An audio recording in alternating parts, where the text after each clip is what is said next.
Good God, my head looks big from this angle. Wait. Yeah, that's better. Hi everyone, it's Jenny and welcome back to my channel. Today I'm here to do my very belated April wrap-up / my Owls Readathon results. I read a massive 34 books in April, and before anyone gets impressed with that is because a lot of them are audiobooks or really short. Because I never filmed a mid-month wrap-up, I'm going to try and go through these really quickly, so I'm sorry that I won't be going through them in much detail in terms of plot or what I thought about them, but I'll make sure that I film a mid-month wrap-up in May. So the first book that I finished in April was Wounds, a memoir of war and love by Fergal Keane.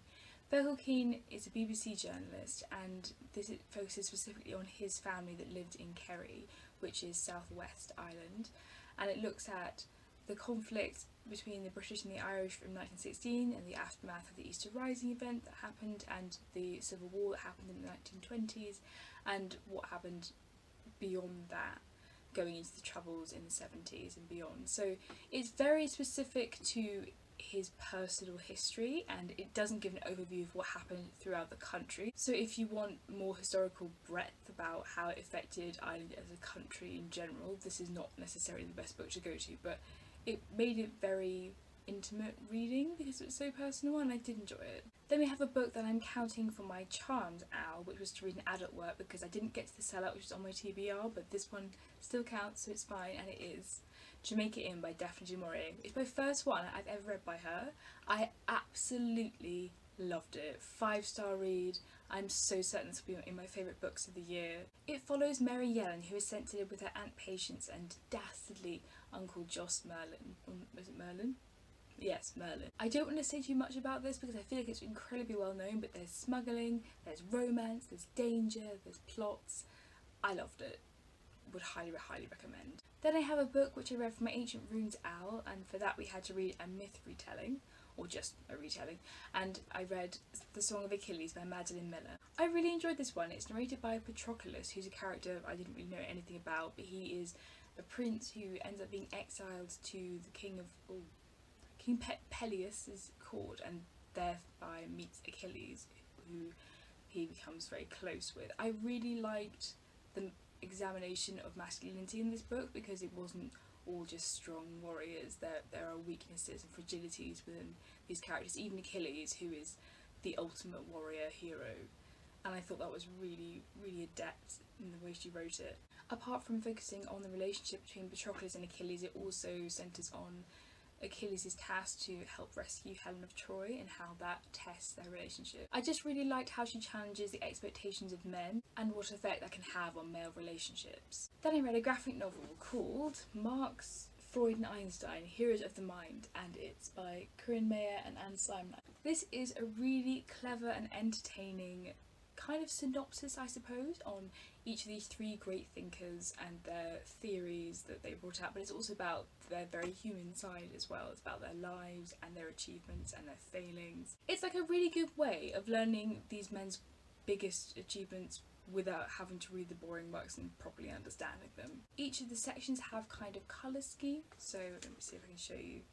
So Marx has quite a lot of red in it, and then Freud has quite a lot of green and orange. It's just really gorgeous and an educational read, but a fun educational read.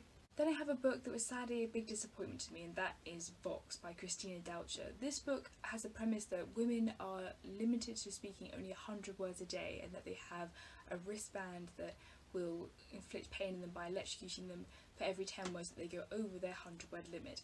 And also if they speak profanities, then that increases their word count by 10, so that their words are limited. On paper this sounded like a great book, especially the idea of how when you limit women through limiting their language, how can they communicate and how does that restrict their freedom. I really liked that idea, but I just felt like they didn't explore it far enough. There was so much potential in this book that wasn't realised. Also, I felt like the beginning was quite similar to The Handmaid's Tale in the idea of how women's rights are slowly broken down, like they can't have bank accounts and they can't drive cars, and that was exactly the same as The Handmaid's Tale, but it just didn't go on to fully develop its ideas because I think they could have really explored the idea of, sorry, she could really have explored the idea of the power of language and what happens when you can't communicate properly, and how does that restrict you, and how do you overcome it. I just felt like it was so rushed as well with the timing of it, because it takes place mostly within a week, and I just didn't feel that same sense of threat like I did in The Handmaid's Tale. It didn't feel like a regime that was fully established. It just felt like a foregone conclusion. Then I have a book that I read for my astronomy hour, and for that you had to read a book with Star in the title. This is the one where I cheated, because I read The Hate You Give by Angie Thomas because the protagonist is called Star. So I'm going to say I got half an owl for this one, because I didn't really complete the prompt. But this was so fantastic. I'm sure everyone's heard of this already. This follows Star, who witnesses her best friend Khalil being shot by a police officer, and obviously does a lot with the Black Lives Matter movement and police brutality in America. It was incredibly powerful, and also I really liked the ending. I don't want to give anything away, but I just thought it was really realistic. This is a YA debut, and I really rarely read YA now, but I'm glad I read this one, and I'm definitely going to try and get to her sequel. Well, not a sequel, but her second novel. Then I have a book that I read for the Muggle Studies hour, and for that you had to read a contemporary novel, and I picked Lanny by Max Porter, which is definitely going to be on my favourite books of the year. I'm completely certain. This was incredible. I really loved Grief is the Thing with Feathers, but this was even better. It follows Lanny, who is a young boy living in a village within the commuter belt of London, and though he doesn't narrate it, it's all narrated through his parents, or a kind of mythical character called Dead Papa Toothwort, who is similar to Crow in Grief is the Thing with Feathers. It has a kind of presence that is slightly foreboding but also slightly caring. It's very much the magical realism scale. If you don't like that, I would not recommend the book at all. There are some quite abstract bits towards the end that I love but have a very much dreamlike quality, and I think it's so brilliant because the second half of the book is just different villagers' voices. I think this also deals with community and fear of change, especially in England. There's a part where one of the characters says about her house that one day it will be knocked down and they'll build a fake Victorian house, and the idea that everything is remodelled but authenticity will just disappear. The way it kind of almost questions what is truth and how do you remember something, and are things as good as you always remember them to be. Then I have a book that I had to read for my Transfiguration hour. For that you had to read a book with either a red cover or sprayed edges. So I read A Study in Scarlet by Sir Arthur Conan Doyle. I liked this. It's the first time I've read Sherlock, but I will say there's a part of it where it goes away from Watson's narrative because he is normally the one who's telling the story, and it skips to America, so obviously he's not telling that part, and it took a while for it to kind of come back round to being relevant and come back to Watson. So I enjoyed it, but it wasn't the most amazing start. This is probably though the first Victorian mystery I've read, which is quite surprising, but I don't read that genre very often, even in Victorian literature, so that was really fun change from the other Victorian literature I read, and obviously it was really short as well, so I loved that compared to my 800-page Dickens novels, which are great, but they're 800 pages and it takes a week to read. Then I reread Grief is the Thing with Feathers by Max Porter because I went to see the play with Cillian Murphy in it and I wanted to refresh my memory. This had so much hype when it came out. Again, I don't think I need to talk much about it, but it's about a father who has lost his wife, and it's from the perspective of him, his two sons, and Crow, who is inspired by Ted Hughes's poetry collection Crow, and again it's this kind of mythical animal, which to me Crow is a physical manifestation of his grief. It's brilliant and poignant and poetic, just like Lanny. If you've never read Max Porter, I would definitely recommend starting here, because I think if you don't like this, you won't like Lanny, but if you like this, you'll really like Lanny. Wow, that was a really obvious thing to say, but you know what I mean. Also, side note, the play is brilliant. I mean, Cillian Murphy was in it. Oh, his Irish blue eyes. Then I read one of my first mini moderns of the month. This is about a woman named Rosaline who is considering her marriage to her husband Dennis and whether or not she's happy and fulfilled in that role, and she takes off to New York and a small adventure ensues. I don't want to say too much about this because it's so short, I could hardly talk about it without spoiling it, but it was nicely written. It just wasn't so fantastic. Like, out of all the ones I've read of mini modern so far, I wouldn't super highly recommend this over others, but I also wouldn't not recommend it ever. That probably wasn't very helpful. Basically, this is a solid 3-star read, but nothing extra. Next, I read Hot Milk by Deborah Levy. This is a book that I really should have read earlier because it was shortlisted for Man Booker in I think 2016? Yes. And it's about a codependent relationship between mother and daughter. This follows Sophia, who narrates the book, and it's about her codependent relationship with her mother Rose and how she doesn't actually have much of a life, but yet her mother's also dependent on her because she has this mysterious problem with her legs when they sometimes won't work but sometimes will. So it follows them when they go to an expensive clinic in Spain in an attempt to try and cure her mother of her condition. This is very claustrophobic writing. You can really feel the heat, the way she describes the beach and the weather in Spain. It was just really beautiful because it's really about a girl who doesn't know what she wants to do with her life, and I think that lots of people, especially young people, can really identify with that. It's also about, I think, how complex your relationship can be with your parents, especially when you're at a place in your life where you feel like you should be being more independent but you don't know how to let go and pull away from them. There's bisexual love in this. It was just brilliant. I love her writing. I cannot wait to read more by her now. Then I read another mini-modern, which was Why Do You Wear a Cheap Watch by Hans Fallada, which is translated from the German. Ooh, who's translated by? Michael Hoffman. There you are. This is a collection of 3 short stories. I really enjoyed the first one, which is the title of this book, and the third one, which was 50 Marks and Merry Christmas. Didn't love the second one, but the third one is a really, really lovely story, and I would highly recommend buying it just for that story. It's about a couple wondering whether or not they'll get a Christmas bonus and making a list of what they would buy with that bonus if they got it, and I just thought it was delightful and it really pulled up the star rating for me. Then I have a book which I read for my Defence Against the Dark Arts AL, which I had to do because it was compulsory if you wanted to become a Hogwarts professor, which is the profession that I chose in the booklet. So I read Robinson Crusoe because you had to read a book that began with R, and oh my god, this is boring. Unless you're studying this, because you should read it if you're studying it, don't read it. Do not waste a second of your time on this book. Just nothing happens. And the thing is, if someone asked me, what is more important to you in a book, characters or plot, I would definitely say characters. I can deal with very little happening if the characters are fully developed and well written. But the thing is, not much happens in this book, but the characters are also just so dull that there is nothing to redeem it. Just nothing. And I can deal with all the colonialism and all the racism because it's in context of when it was written. You know, it's uncomfortable now, but I also know that slavery was thriving at this point in Britain. But oh my god, just don't read it, guys. And I'm mad at myself for wasting my time in this book because I should have DNF'd it. And I read it just because I feel like I should have read it because it's a classic and it's one of the early novels, and I need to stop doing that because this was such a waste of time. That's 11 hours of my life I'll never get back. The moral of the story is, don't read this book. Then I have the book that I read for my arithmancy hour, and for that you had to read a book by multiple authors. So I picked Convenience Store Woman by Sayaka Murati, and it's translated by, I did this again last time, Ginny Takimori. The other book that I put on my TBR was The Colour of Time, and I read quite a lot of that, but I haven't finished it. But I'm counting this one because it has multiple authors through the oh, there's a bookmark. Look at that. Wonder where that went. because it has a translator, so I think that's like 2 authors in a way. I really liked this. This is about Kiko, who is working in a convenience store but has been for quite a long time. She's well in her 30s now, and it's at that point where her friends are socially pressuring her to move on with her life, to settle down and get a husband and a family and a proper job.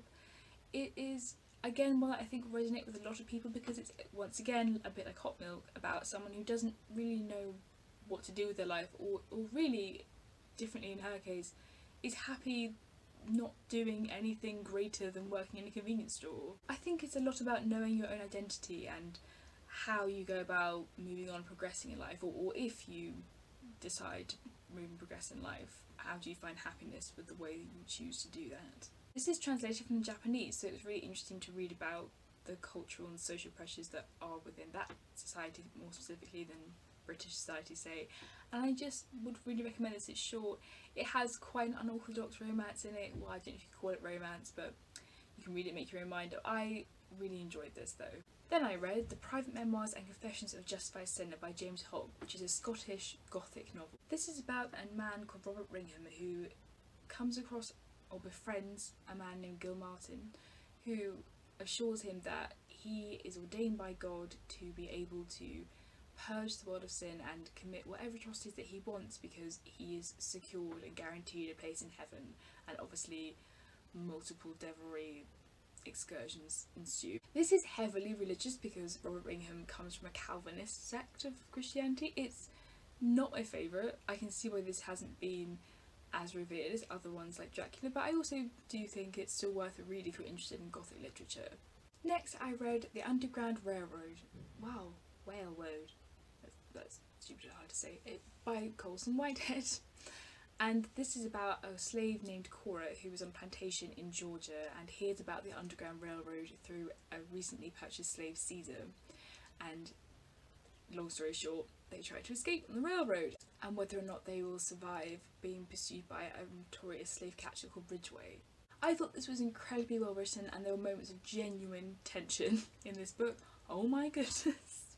Don't read before you go to bed because you will just need to read for ages until they reach some kind of safety or conclusion, because my god, real heart-stopping moments here. It really moves between different states, and that was interesting to see people's different laws and legislation about slavery and how much it could vary from state to state. I think this is a very well-paced novel, and if you like stories set in this time period, then I would recommend this one. Then I read another Gothic novel, which I enjoyed much more, which was The Monk by Matthew Lewis. I think this is genuinely so underrated. I enjoy reading this more than I enjoyed reading Dracula all those years ago. This has everything. It has horny monks, it has cross-dressing monks, it has murder, poison, deception, just everything. This book is crazy. In a really small nutshell, this is about a monk called Ambrosio who is highly revered, but all I can think about is Ambrosia Rice. Maybe that's just me. I couldn't take that seriously. But anyway, he is renowned for being an incredibly pious and wise monk until he sights Antonia, the most beautiful woman ever apparently, and seriously gets the hots for her essentially, and it's about him trying to pursue her and whether or not he gets her, with a lot of selling yourself to the devil in between. It is just mental, but I really enjoyed it. If you want an alternative Gothic classic, I would definitely recommend this one. Then I read The Noise of Time by Julian Barnes, which is about Shostakovich, the Russian composer, and his trip into America, where he came to do press, and how he was suppressed by the Soviet regime in terms of creativity and generally artistic license, and how much he could even say in speeches in America. So it was really interesting to hear about how much was put into his mouth, how he had to be represented in a certain way, and that he didn't have the freedom just to speak his mind. Like, he even had to deny that he liked other Russian composers because they were seen as too westernised now because they'd escaped Russia. But it does go beyond that, and he muses on his life in general. Towards the end it comes into quite an episodic structure, which I didn't like as much as some of his other novels. It has a great line, which I think was something like, "Sarcasm is irony which has lost its soul," and I thought, that's great, I'll remember that. But it was a solid 3-star read, but it wasn't on the same level as The Sense of an Ending. Then I have a book which I read for my potions hour. For that you had to read a sequel, so I read The Sign of the Fall by Arthur Conan Doyle.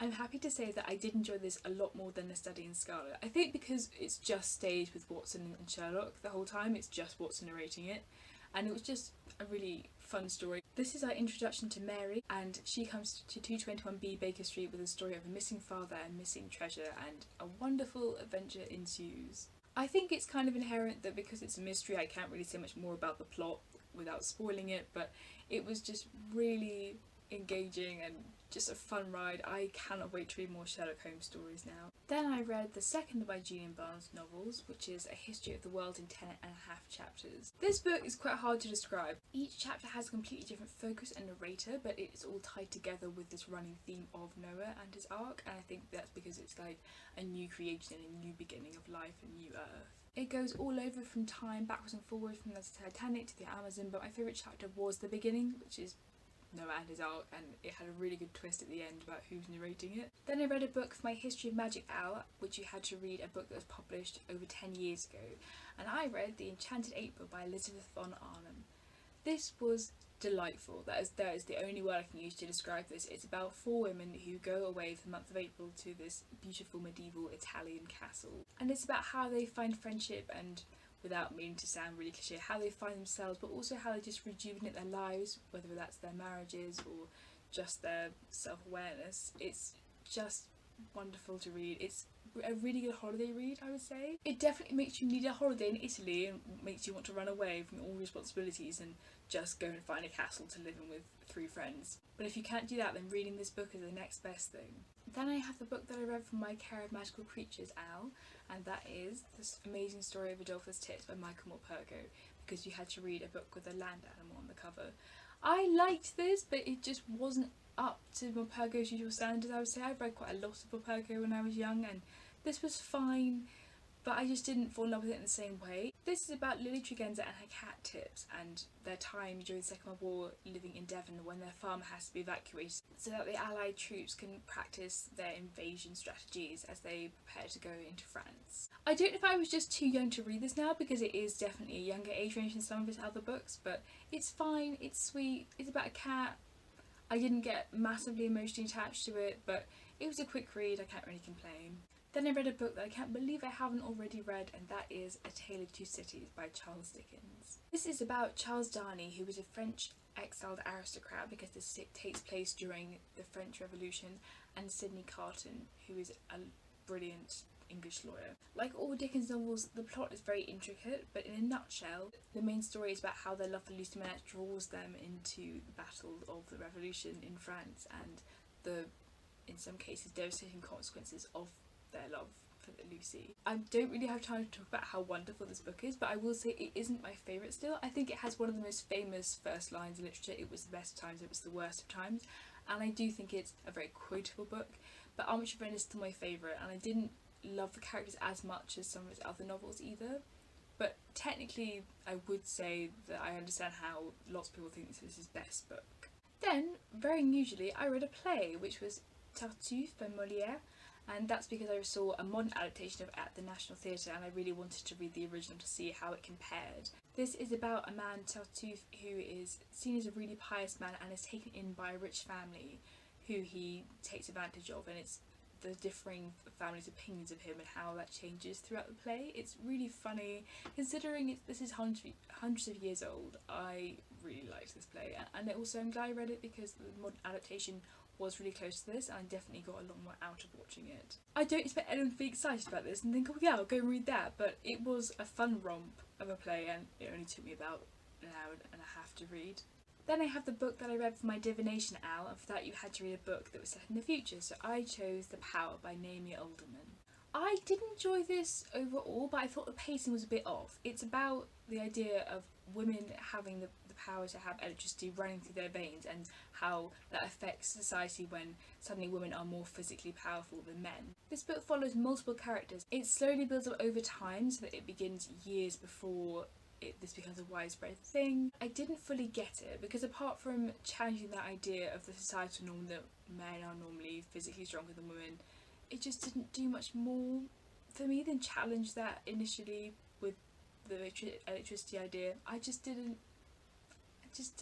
love it. Then I read what might be my book of the year, or at least so far, and that is a poetry collection called You Sad Feminist by Megan Beach. This was recommended by Jean from Jean's Bookish Thoughts a long time ago, multiple times ago, and I finally read it. I bought it for a friend, I'm going to buy it for all my friends.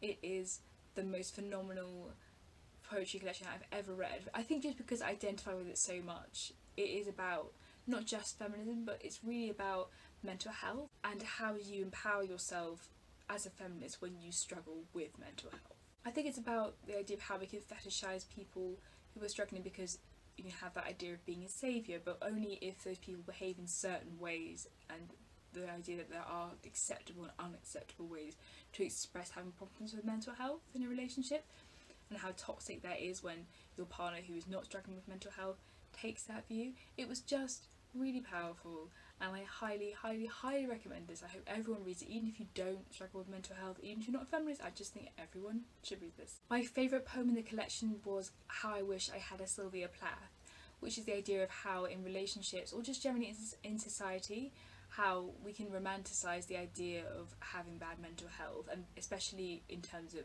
the tortured artist or writer, and the reality of it is that not everyone actually wants to deal with the realness of living or loving someone with mental health.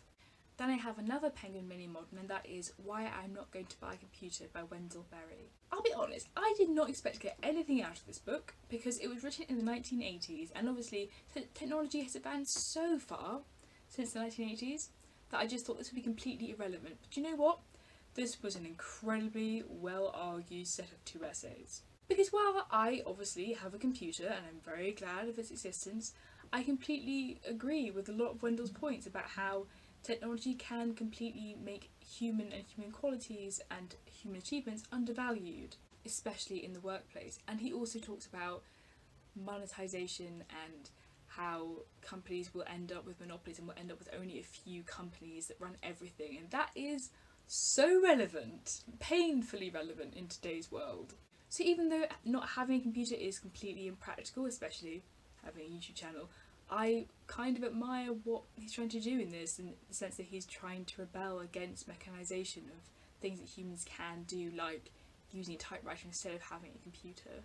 This was really thought-provoking and definitely made me think a lot more about the role of technology in my life and how dependent I am on it. Then we had the last OWL book that I read, and that was for Herbology, where you had to read a book with a plant on the cover. So I read Poetry Collection Leaves of Grass by Walt Whitman.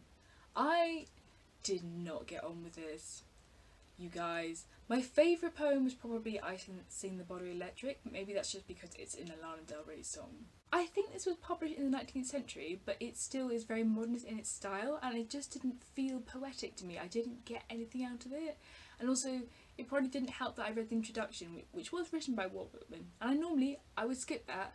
It was 30 pages long, but I thought because he wrote it, oh, you know, I'll read it. It was so boring, and maybe if I really stopped and studied it, I would have gotten out of it. But I've got to this point now when I'm not actually studying a poem. I just want to read it and not analyse it to death and try and get something out of it at basic level. And I just didn't connect with this in any way. Maybe because it's really a lot about America and I don't have a great connection with that, but I normally find something in poetry that I like, but there just wasn't really anything that made this fun as a reading experience. I should have DNF'd this one as well, really. I didn't enjoy it. I just finished it because I felt like I should finish it. The thing is, this is one of those books that is so famous and he is so revered as an American poet that I just feel like lots of people will love him and just not understand why I didn't love him too, but I just don't get it. I'm sorry. It's like when I read The Catcher in the Rye, I just didn't like that book, and this is another instance where I don't like it. Souls babes. Then last but not least, I know it's been a long one again, I read Madame du Deffand and the Idiots by Javier Marias, who is Spanish. So I thought this was a load of short stories, but it's not. It is 5 portraits of famous writers, and each section has a little picture of them. Let me see if I can show you one. So Madame du Deffand, that's her picture, and it's quite comical. I enjoyed this. This was a fun read because it wasn't what I expected it to be, and also it had a section on Oscar Wilde and Emily Bronte, so obviously I really enjoyed that. This is just unlike anything I've ever read, and I think he's actually living as well, so I would definitely check out more of his stuff. I don't read much Spanish translated fiction, so if anyone knows of any other translated fiction by this author that you think is good, let me know. It's just quite a quirky and fun read. I couldn't tell you any more about it than that, honestly. Just go and read it.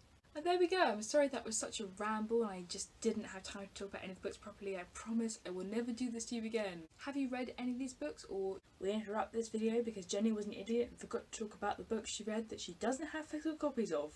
And Dad, if you're watching, yes, I am wearing your glasses. Oh.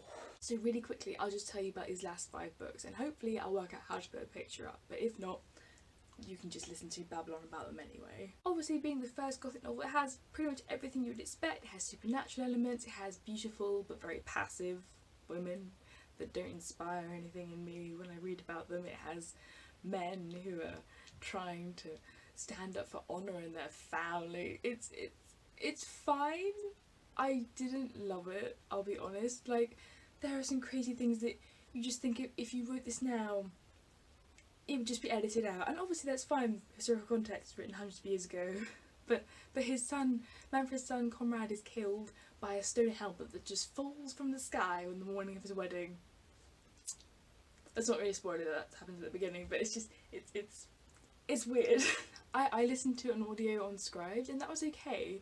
It wasn't the best audiobook, I'm sure there's better versions of it out there, but it did have dramatic music in between the chapters, so that was fun. Then I read one of the Women's Prize shortlist, and that was My Sister the Serial Killer by Oyin Can Braithwaite. This was longlisted actually when I first read it, and I'll be honest, I didn't love it.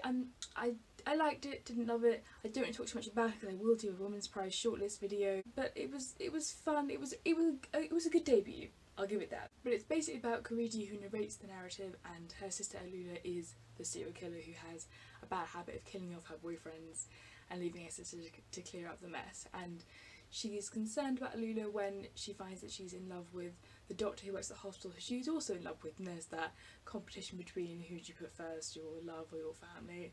So I enjoyed it, but like I said, I'm not sure, I will talk about this more, I'm not sure if I would have shortlisted it, but I'm not a judge, so, but I would still recommend it. Then I finally got around to reading Station 11, which I think was really big a few years ago when it came out. I think it was published in 2014, 2015, and it's a dystopian novel, and I love that genre, so I don't know, I haven't got to it before.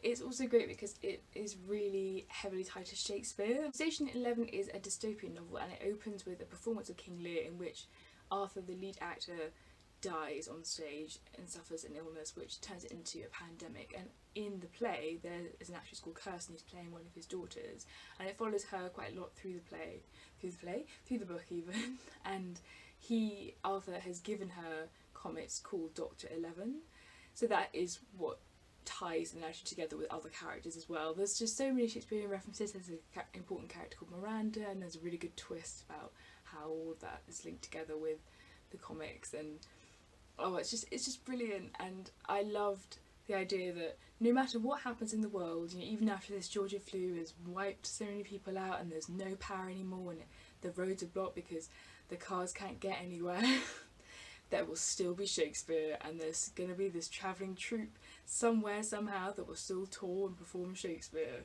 And I thought, that's like the last act of civilization, that's amazing. And there's a big settlement, and quite a lot of the book is set in an airport where lots of people have just made a home essentially in a community, and there's this museum of civilization where all these everyday gadgets that we would use, not just phones but technologies that we take really for granted, have become useless and are now just relics, and that there are people who are too young to remember what those things were really for and what it was like to fly in a plane even. And it's just really fascinating and makes you realise how much you take for granted in your everyday life.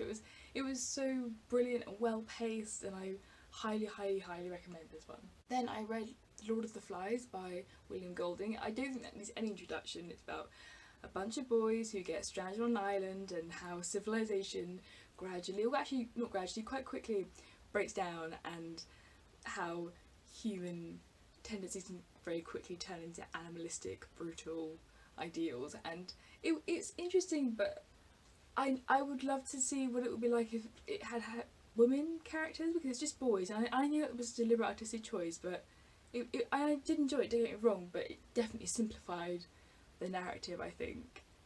I wonder if it was just too complicated for him to write, including women in that society.